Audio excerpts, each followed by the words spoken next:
this special JCN program on the state of agriculture in the Bahamas on the occasion of the 50th anniversary of Godfrey Eneas as an agriculturist is brought to you by the following sponsors: Abaco Big Bird Poultry, Arawak Homes, Bahamas Subs, The Chlorine Depot, Dunkin' Donuts, Organic Solar, Porky's Trucking and Paving, Rocky Farms Nursery, Rolls Auto, Tropic Seafoods, Bahamas Agriculture and Marine Science Institute, Caribbean Agricultural Research and Development Institute, and the Inter-American Institute for Cooperation on Agriculture. Hello everyone, I'm Wendell Jones and welcome to this special program on JCN. We are talking about the state of agriculture in the Bahamas on the occasion of the 50th anniversary in the agricultural sector of my friend and colleague Godfrey Eneas, who has been in the agricultural industry from 1968. Godfrey Eneas, a graduate of St. Augustine's College, of Tuskegee University, of the University of Wisconsin, and Reading University, had a colorful history even before becoming the president of BAMSI. And today we are going to trace Godfrey Eneas's rise in the agricultural industry in the Bahamas, how he left the United States of America to be trained in London, England, and spent some time at the University of the West Indies in Trinidad. Then he joined the Ministry of Agriculture in the Bahamas and eventually became the Director of Agriculture for the Commonwealth of the Bahamas. Following his stint as Director of Agriculture, he went into the consultancy business, agro consultancy business, and from then he had many stints working with governments in the Caribbean, as well as the government of the Bahamas as the ambassador to the Food and Agricultural Organization of the United Nations. And so today on our program, I'm pleased to be interviewing my friend Godfrey Eneas on the occasion of his 50th anniversary as an agriculturalist. Godfrey, congratulations. Thank you very much, Wendell. And welcome to our program. Thank you. And it's a little bit different being in this seat this time. Yes. You know. Yes. Usually it's the other way around. Well, yes. We thought of doing this program and tracing your history, and not only that, but talking about the global agricultural development and the food security model that is in transition in our part of the world. Yes. Agriculture has gone through a number of transitions over the last 50 years, as you would imagine. And the Bahamas has been a part of those transformations. And today, we are what you call a food deficit country. I want to begin by asking you, how did you get involved in the agricultural industry? Well, a lot of times, parents see their ambitions through the children. My father really had Mr. E.J. Rule. You remember E.J. Breeding Gardens? Yes. I think he wanted to be. He was a horticulturalist. Yes, he wanted to be a nurseryman right Super Paul track, right? I think that's what he wanted to be. And he to me, E.J. Rule was his sort of idol, and he figured that's what he wanted his son to be. And so when I was about 11 or 12 at St. Augustine's, he sent me to the Botanic Gardens. In those days, it was called the Experimental Station on Chippenham. It is now the Botanic Gardens as it is today. And I had some very good mentors during that time. Foremost among them was Mr. Horace Russell, who was the first Bahamian director of agriculture, who subsequently became the first Bahamian permanent secretary. And Mr. Russell was extremely helpful He guided me in terms of what I should study. And he sort of took me under his wing. He looked after me, particularly during my time prior to going to university. And while I was in university, when I came home during the summer, I always had a good job.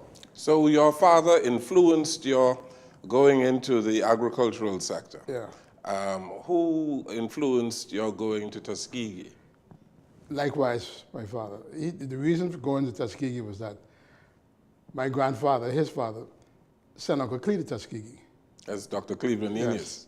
And he figured, this is what he told me, the priest in St. Augustine's wanted me to go to St. John's. He said if Tuskegee was good for his brother, must be good for me.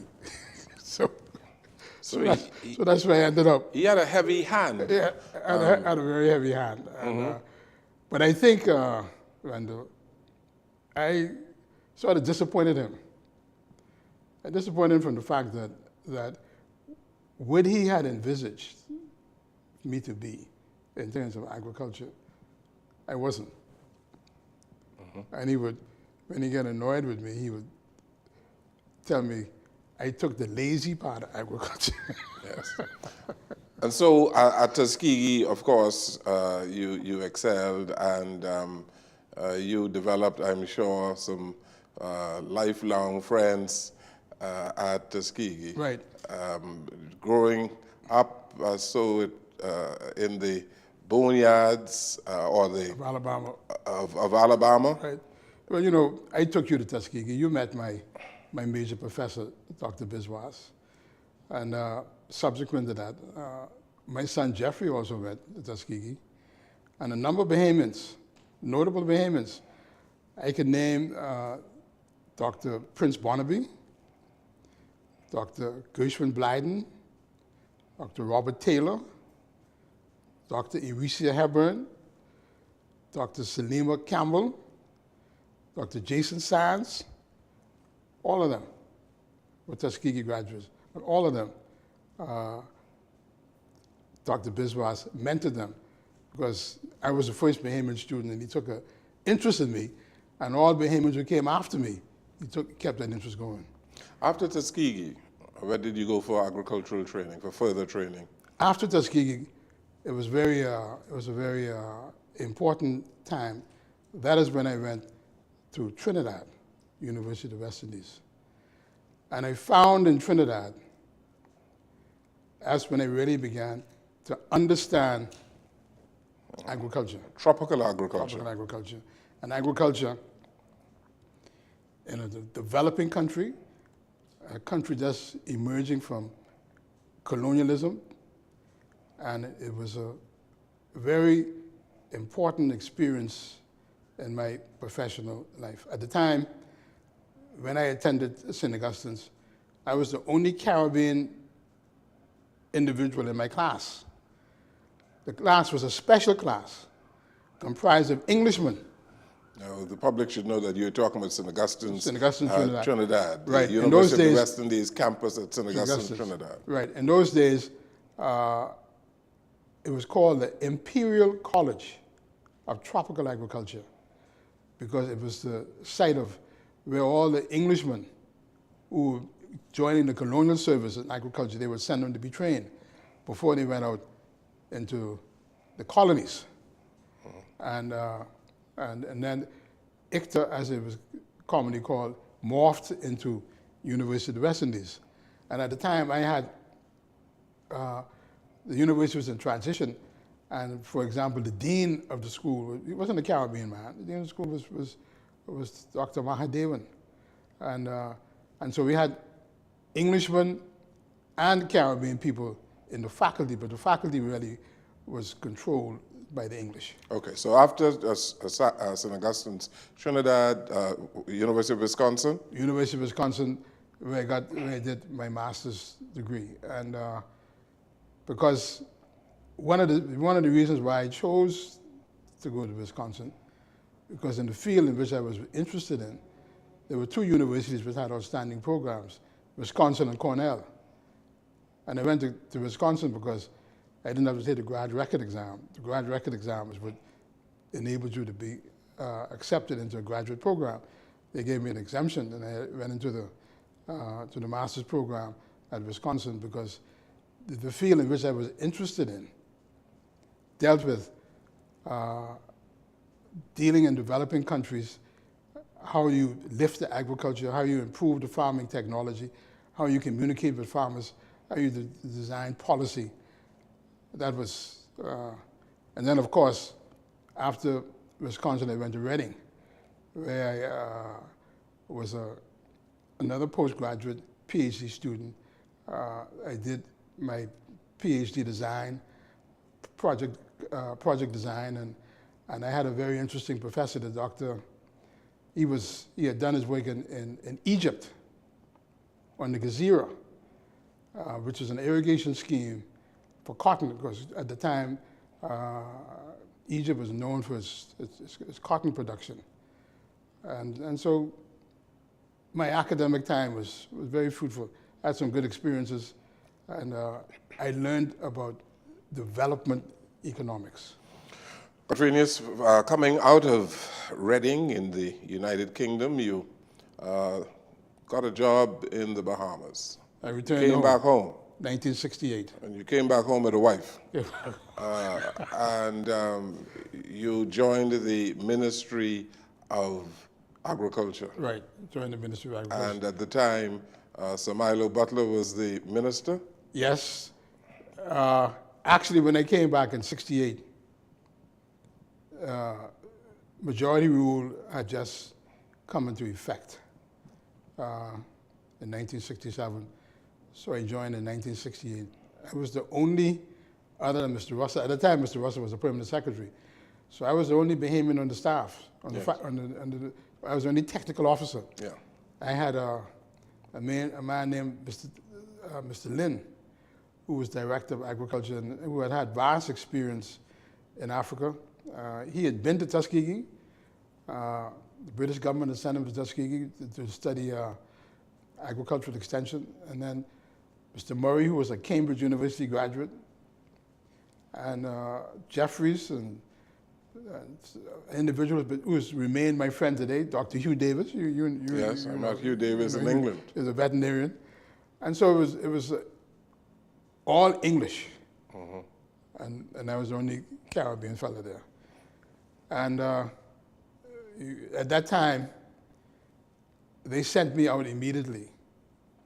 Now, we are going to be showing some photographs of these early times in your career. And at the time, the Ministry of Agriculture was at Prince George Dock. In the market. At the market range. In the market range. Yes. Over the fish market. Yes. And speak about that time and the environment in which you worked. The market was really, in my opinion, Randall, the center of commercial life of the Bahamas. And it was also a symbol of colonialism.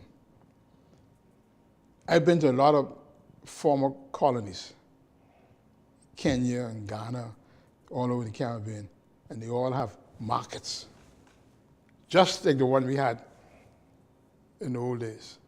They all had markets. Most of the colonial territories had markets. And the reason being is that there were no supermarkets. And people ate differently. People went to the market every day. And so the diet was a healthy diet, a diet, a fresh food diet, right? You know, you talk about your mother would take you to the market.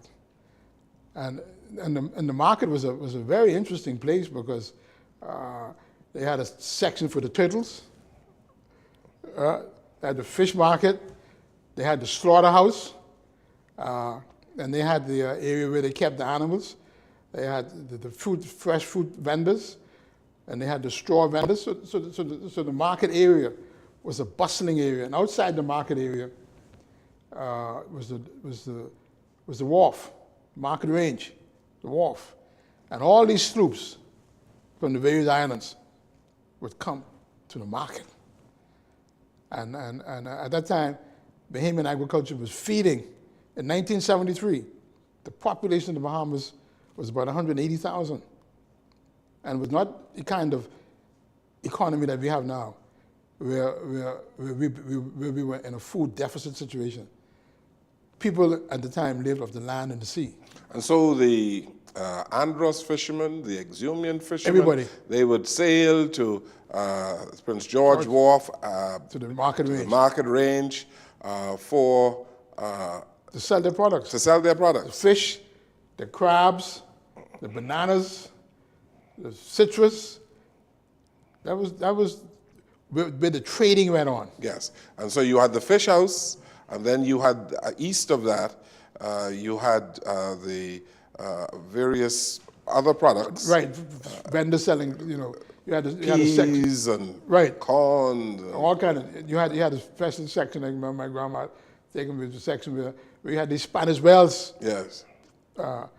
farmers. And in addition to that, there were people who were applying to the Bahamas from places like Haiti and Cuba, and they brought Cuban products and Haitian products. Eh? Yes, and you had a lot of Haitian boats, and they brought a lot of Haitian fruits, mangoes, bananas, plantain, and also you had the Ragged Island fishermen or the Ragged Island seamen who used to go across to Haiti, to Cuba, and they'd bring back a lot of Cuban products.